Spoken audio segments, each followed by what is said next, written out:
Elle a la légèreté d'un textile, la douceur d'une fibre.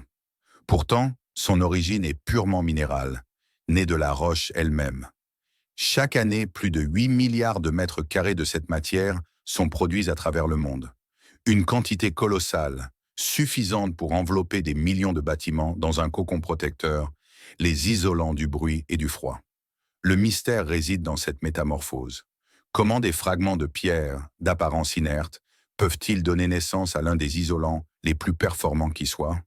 Pour le comprendre, il faut pénétrer au cœur de la plus grande usine de laine de roche au monde et observer les rouages de ce procédé industriel fascinant. Elle naît du feu et du vent, une fibre de pierre aussi fragile qu'un cheveu. Il y a environ 1000 ans, au cœur de l'océan Pacifique, sur les îles d'Hawaï, une terre volcanique où l'eau et le feu s'affrontent depuis des âges, un phénomène remarquable se produit. Des filaments de lave en fusion, étirés par le vent, s'entrelacent pour former une couverture isolante naturelle. La légende raconte que ces fils délicats sont les cheveux mêmes de la déesse Pelée, arrachés de sa tête à chaque éruption du volcan. Pendant des générations, les Hawaïens ont utilisé ce don de la nature pour isoler leurs habitations. Au début du XXe siècle, des scientifiques redécouvrent à leur tour les propriétés isolantes exceptionnelles de ce matériau volcanique. De cette connaissance naît alors la laine de roche. Mais pour isoler des millions de foyers, le matériau naturel d'Hawaï ne suffisait plus. L'homme a donc dû recréer les forces de la nature par des procédés industriels, une solution qui n'est pas sans coût environnemental. Aux États-Unis, des États riches en gisements de basalte, comme la Caroline du Nord, le Missouri et l'Utah, deviennent alors les principales sources de matières premières. C'est là que s'implante la production de laine de roche à grande échelle. Une fibre si légère qu'elle danse dans l'air. Et pourtant, tout commence au cœur de la pierre la plus dure. Pour fabriquer la laine de roche, il faut d'abord la matière première, la pierre. Les types les plus courants sont le basalte et la dolomie, des minéraux denses capables de résister à des chaleurs extrêmes et riches en composés essentiels. Dans la carrière à ciel ouvert de Cardinal Aggregates, en Ohio, plus de 700 000 tonnes de roches sont extraites chaque année. La première étape pour accéder au basalte consiste à retirer la couche de terre qui le recouvre, à l'aide d'excavatrices géantes et de tombereaux articulés. Ce sol est ensuite stocké pour être revendu ou utilisé plus tard lors de la réhabilitation du site. Pour chaque section de 10 os 10 pieds de terre retirés, environ 1600 tonnes de basalte sont mises au jour. Vient ensuite l'étape du forage et du dynamitage. De puissantes foreuses perforent la roche à une vitesse de près de 5 pieds par minute, créant un quadrillage de puits espacés avec une grande précision sur toute la zone de tir. Une fois le forage terminé, entre 15 et 30 trous sont minutieusement chargés d'explosifs, scellés et reliés à un système de mise à feu contrôlé. Le tout sous la surveillance attentive des ingénieurs en dynamitage. Chaque explosion libère entre 15 000 et 25 000 tonnes de roche brute en une seule détonation. Une fois fracturée, la roche est transportée vers l'usine de concassage. Là, des blocs massifs sont réduits en morceaux de moins de 10 pouces. L'usine de traitement poursuit l'affinage du matériau pour répondre à des exigences techniques précises. Chaque godet est pesé électroniquement avant d'être déversé dans les camions. Les jours de pointe, plus de 400 chargements quittent dans la carrière. Cela représente entre 8 000 et 9 000 tonnes de pierres livrées quotidiennement aux usines de fabrication. C'est à partir de ces blocs que la prochaine étape de fusion et de filage transformera la roche en des millions de fines fibres minérales. Elles sont le fondement de l'isolation moderne en laine de roche, utilisée dans nos bâtiments. Une roche volcanique broyée en un instant s'apprête à renaître sous une forme nouvelle. D'imposants camions chargés de basalte entrent dans la zone de réception de l'usine, marquant le début d'un voyage industriel colossal. Tandis que les portes métalliques se referment, des nuages de poussière s'élèvent et la pierre brute s'écrase sur les convoyeurs. Sous les lumières froides et bleutées de l'usine, les blocs grisâtres glissent lourdement dans des trémies de stockage, formant une cascade continue de roches. Les pierres de taille uniforme poursuivent directement vers la ligne de traitement, tandis que les morceaux irréguliers et les impuretés sont dirigés vers les concasseurs. Sur le convoyeur de dosage, des particules de coke d'un noir brillant sont saupoudrées uniformément sur le flux de matière. L'ajout de coke fournit non seulement une chaleur intense pour le four, mais ajuste aussi la composition chimique, aidant le basalte à fondre plus vite et de manière homogène. Ensuite, le mélange de basalte et de coke est acheminé vers un four massif où la température dépasse les 5500 degrés Celsius. Sous cette chaleur intense, la matière se dissout en un torrent de lave rougeoyante. Riche en silice, en alumine, en oxyde de calcium et en oxyde de magnésium, elle forme un liquide épais, presque identique au magma volcanique.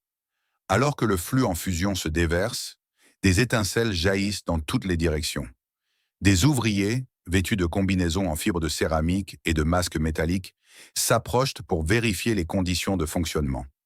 Les canaux et les conduits sont faits d'acier résistant à la chaleur, tapissés de briques réfractaires spéciales, assez robustes pour contenir cette mer de feu. Ces fours fonctionnent sans interruption, 24 heures sur 24, 7 jours sur 7, car un arrêt non seulement consommerait une énergie énorme au redémarrage, mais réduirait aussi la durée de vie du revêtement et risquerait de solidifier la lave sur les parois. Depuis le four, le courant de lave incandescente est projeté sur des roues tournant à très grande vitesse. Lorsque la matière en fusion heurte leur surface, elle est violemment projetée vers l'extérieur et s'étire en fibres plus fines qu'un cheveu. Simultanément, un souffle d'air chaud accompagne la rotation, emportant les fibres et les refroidissant en plein vol pour figer leur forme élancée et résistante. Le résultat est une pluie de fibres minérales qui se dépose en un matelas léger et duveteux, doté d'une résistance thermique et d'une capacité d'absorption acoustique remarquable. Les fibres de roche sont collectées immédiatement après leur formation, transportées par un courant d'air chaud et déposées de manière uniforme sur de larges tambours rotatifs ou de vastes convoyeurs. Ici, couche après couche, les brins délicats s'accumulent pour former une nappe continue de laine minérale qui s'étend sur toute la ligne de production. De puissants ventilateurs et conduits d'aspiration sont ajustés avec précision pour répartir les fibres de manière homogène, empêchant la formation de zones trop épaisses ou trop fines. À ce stade, la matière est encore souple et aérienne, ressemblant à une mer mouvante de fibres blanches qui avance le long du convoyeur. La laine de roche prend peu à peu la forme d'un bloc, mais les flux initiaux de fibres ne mesurent que quelques centimètres d'épaisseur. Il faut donc les superposer continuellement pour atteindre la taille et la densité souhaitées. Le flux de laine de roche avance vers l'étape de superposition, où les matelas de fibres sont empilés les uns sur les autres pour gagner en épaisseur. Ce processus fait passer la nappe de quelques centimètres à près de 20 ou 30 centimètres, selon son utilisation finale. Les convoyeurs se déplacent à un rythme régulier, s'assurant que chaque couche s'étale uniformément sur la surface sans laisser de vide. Après avoir été superposé à la bonne épaisseur, le matelas de laine minérale entre dans un système de presse à rouleau massif. Une pression uniforme est appliquée sur toute la surface, comprimant les fibres lâches en une plaque aux dimensions précises. Les rouleaux sont calibrés en fonction du produit. Plus la plaque doit être fine et dense, plus la pression appliquée est grande. En même temps, sur les côtés du convoyeur, des bras mécaniques pressant les bords à plusieurs reprises, les maintenant fermes et empêchant la matière de s'étaler.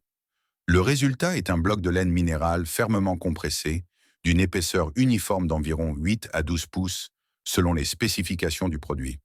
Une fois le bloc stabilisé, il traverse un système de découpe à grande vitesse. Les lames éliminent les bords excédentaires, créant des côtés droits et nets qui correspondent à la forme désirée.